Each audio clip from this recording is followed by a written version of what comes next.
The Cycle Frontier, the hottest new thing on the market that everyone is raving about. Recently, it's been compared to many other popular and enjoyable games. Personally, I'm excited for the future of this title. So much so that I want to help you guys who are brand new or maybe just need a little crash course to get started. So without further ado, here's my Cycle Frontier Beginner's Guide. So when you first open up the game and enter the main lobby, it can seem a little overwhelming, but it's actually pretty straightforward. Right here in the middle of the lobby, you have the launch terminal, where you can deploy to the world of Fortuna 3, which is where the game's PvP and PvE currently take place. Directly across from here, you have your quarters, where you can purchase upgrades to increase your quality of life. To the right of here, you have the Korolev Armory, one of the game's 3 current factions. Moving left, we have the Quick Shop, where you can quickly shop for items. Further left of that, we have the Workbench, where you can craft the game's higher tier armor, weapons, and more. And finally, we have the ICA Armory and the Osiris Armory. These are the other 2 factions the game currently has. At the time of the beta, which is when I'm making this guide, this is what the lobby currently has to offer. I suspect we'll eventually have more to do here, but this will always cover the basics of what you need to get started.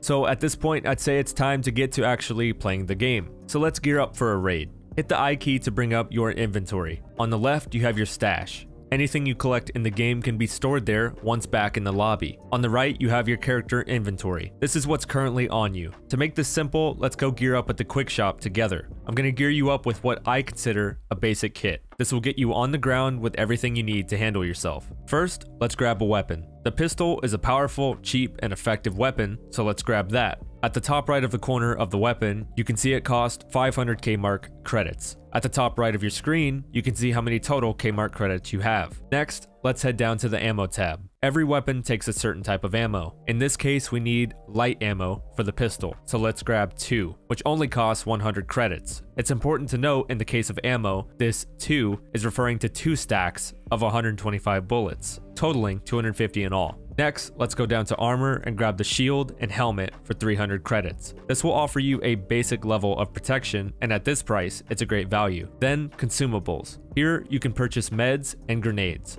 Meds are a necessity, grenades are a luxury. The weak stems are quick use heals that restore 15 HP. The medkits are longer use heals that restore a full HP bar, which is a total of 100 HP. I personally like to bring in 5 weak stems and 1 medkit in raid, so I'm fully covered on heals. As a beginner, it may be worth starting your first few raids with just the stems so you can save on money. In the beginning, you will likely die in a lot of your raids. This is very normal for this genre of game, and it's nothing to get frustrated over. Once you learn, practice, and improve, you'll be surviving more and more. The next tab offers tools to help find mineral veins and mine them quickly. The Cycle Frontier does have a pretty nifty mining mechanic, which is used for selling for quick cash or crafting higher tier items. Interestingly enough, you don't need either of these items here. The mineral scanner will help you locate veins, but you can do that without it. The heavy mining tool lets you mine faster, but you don't need it to mine. Next tab is where we get the most important item, the backpack. Without this, you are nothing, so pick one up.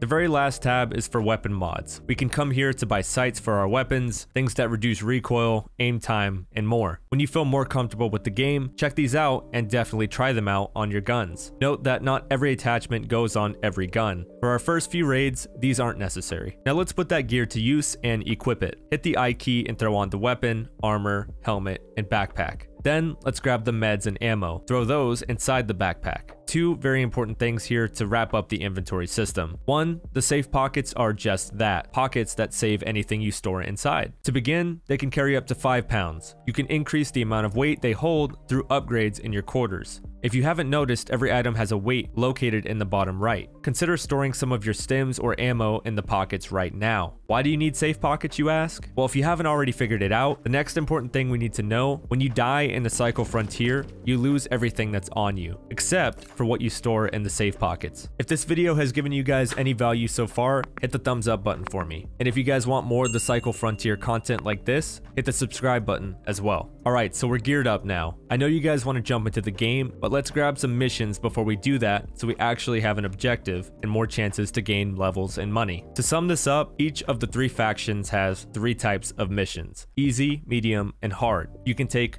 one mission per faction, totaling 3 missions at any given time. It is possible to give up on an easy mission and take a medium mission instead. Of course, that's once you unlock them by leveling the faction, which can be done by either completing missions or just outright selling to the vendors, which can be located right next to the mission guy. Just hit F on the wall, go up to the sell tab at the top, take any items you want to vendor from your raids and place them in the sell box, and boom, credits and faction rep are all yours. So go ahead and talk to each faction and grab their easy mission. Now it's time to actually head out. Head to the deploy terminal and let's select the correct map. We want Bright Sands to begin, which is the easy map. From what I've gathered, Crescent Falls, which is the harder map, has much more dangerous terrain, which is harder to cross safely, as well as stronger and more numerous AI. To make things more difficult, it's where the more experienced players go to hunt down better loot. So needless to say, Bright Sands for us beginners. You do also have the option to insure your gear. In this game, that means paying a price, so if you do perish in raid, you'll be given a percentage of your gear cost back. If you plan on dying and you want to get a little money back when you do, this may not be a bad idea. Now, finally, hit deploy and let's get in there. So I can't hold your hand and guide you safely through your first raids, but I can teach you all the basics and tips you need to know how to survive. So to begin, we drop into the map on our little pod. First thing I want you to do is hit the M key. This brings up the map, which is going to show you A, where you are, and B, where you eventually have to go to get out of the map alive and safely back to the lobby with all your loot. You can hit Tab or I to check your inventory and G to check your missions. Note that in the mission description, it often gives you hints on where to find the items you're looking for. It's not too difficult to learn how to identify and mine the veins in the Cycle Frontier. All the veins in this game have the same basic structure. Rocks that look like these with some form of colored glow inside. Hold Q and you can swap to your pickaxe. Mine the vein and collect the glowing rocks inside. Once there's nothing left to grab, the vein will crumble away and you can move on. Also, I should note that if you need to heal, you can hold E, and then you can quickly swap to all your meds and grenades. Q and E are both the current keys that you need to cycle through all of your utility. There are many lootable structures around the map. Loot can come in the form of boxes, cases, jackets, containers. It can also just be loose on the ground. Some foliage, like mushrooms, can also be picked up, so be on the lookout for that. In most cases, the enemy AI you take down will also drop loot as well, on the ground where they die. One thing to note about AI is that many of them have weak spots that glow orange. Shoot these to do massive damage to them. While we're on the subject of AI, there are 4 types of AI on the first map: Striders, Rattlers, Marauders, and Bomb Ticks. Striders are little dog-type creatures that will run up to you and hit you with a melee.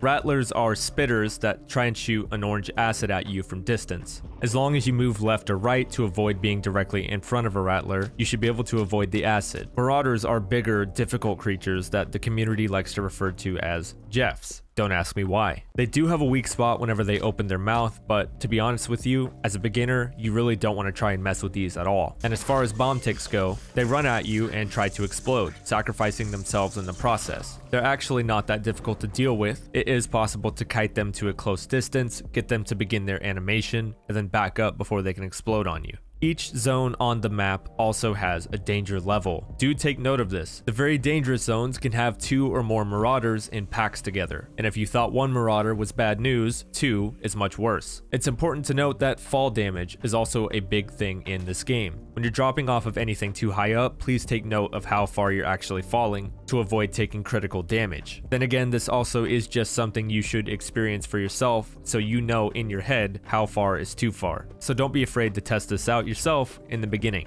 Vaulting is in the game, and it can be very useful. Whenever you're trying to make a jump onto a ledge, just hold the spacebar key, and if vaulting is applicable, your character will do it. When you finally do survive your first PvP battle, the enemy will drop loot to the ground beneath them. Their armor, helmet, and backpack will all fall on the ground separately. Make sure that you go up to the backpack and hit F on it so you can check out everything that was inside. This is where you're going to find most of the valuable loot that an enemy had to offer. Having your melee out will let you move quicker, just like in certain other video games. Just be careful that you don't run into an enemy without your gun ready. There is VoIP in this game, which is proximity-based voice chat, so familiarize yourself with the proper keys for that, and you may just be able to talk your way out of a battle. Holding the F3 key will give you two options to plant different signs in place. One that says peace and one that says screw you. I've actually used this to get out of a fight successfully. And the last basic tip that you need to know about being in your first raids is that once you actually do get to an extract point, you'll start to notice the ability to call your ship by pressing Y pops up on the screen. Wait until you actually identify the extract point before doing so. Extracts will be marked with these small glowing sticks. Once you found it, call in your ship and wait for it to land. Please don't stand under it or you will be crushed. Once it lands, stand inside but not on the unfolded doors. Stand on the inner part, or you do run the risk of falling through your ship and not extracting. Besides that, there really isn't much more you need to know at a basic level. Remember, games like these require patience. You will die, just make sure you learn from your mistakes and ask yourself how you could have survived if you played that differently. Like this video if it helped you out, subscribe for more of the Psycho Frontier content, and if you guys want to come hang out with the community or ask me any questions, you can find me at twitch.tv/finestxi.